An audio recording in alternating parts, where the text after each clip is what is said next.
Pemuda pengantar paket ini bernama Gisap.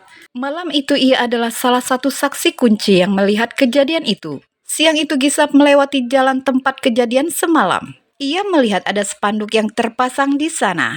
Spanduk itu bertuliskan mencari saksi tabrak lari dan akan diberikan hadiah bagi siapa yang memberikan informasi penting.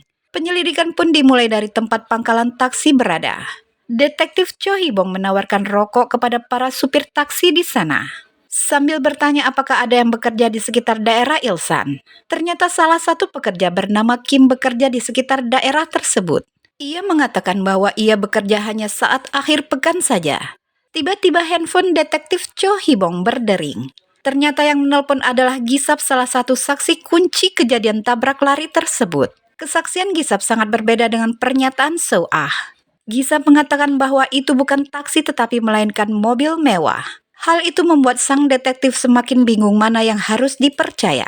So-ah dan Gisap akhirnya berdebat dan saling mempertahankan pendapatnya masing-masing. Dengan senyuman yang sinis, Gisap melihat dan meremehkan So-ah di sampingnya.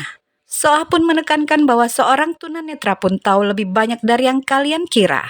So-ah pun memberitahukan bahwa bisa jadi pemuda itu salah lihat karena saat itu sedang dalam keadaan hujan dan gelap. Tetapi dengan penuh keyakinan pemuda itu menjelaskan bahwa ia melihatnya dengan mata kepalanya sendiri dan begitu jelas. Detektif bertanya, apakah kau tahu jenis mobil apakah itu?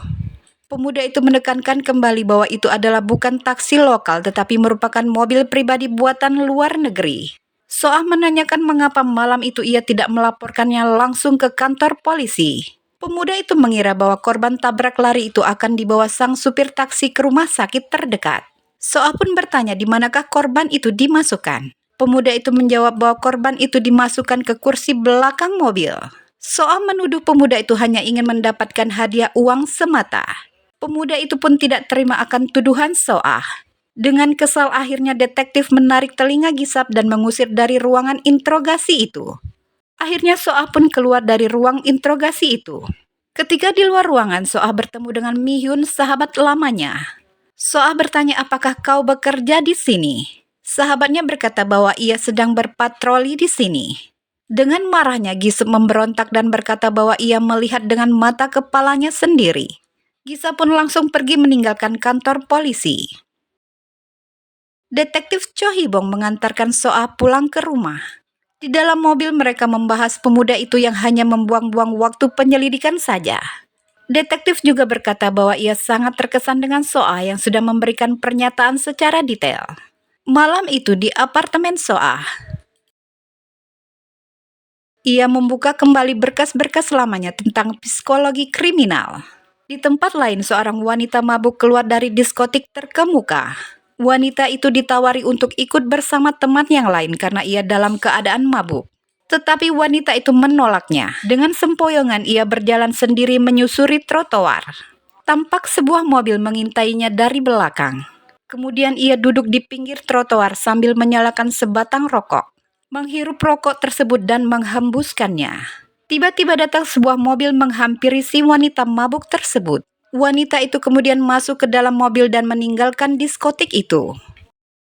So-ah membuka buku psikologi kriminal yang bertuliskan huruf Braille itu. Ia meraba huruf tersebut dan langsung ia tuangkan ketikannya di komputer. Sang anjing Selki menjatuhkan seluruh berkas-berkasnya. Tiba-tiba handphone So-ah berdering. So-ah mengangkat telepon tersebut, tetapi yang di ujung telepon tidak berbicara. So-ah kembali bertanya siapakah di sana. Ternyata yang menelpon itu adalah sang supir taksi misterius itu. Tetapi sang supir taksi tidak berbicara dan kemudian dia menutup teleponnya.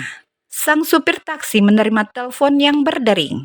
Ternyata wanita mabuk itu masuk ke dalam jebakan mobil sang supir taksi misterius itu.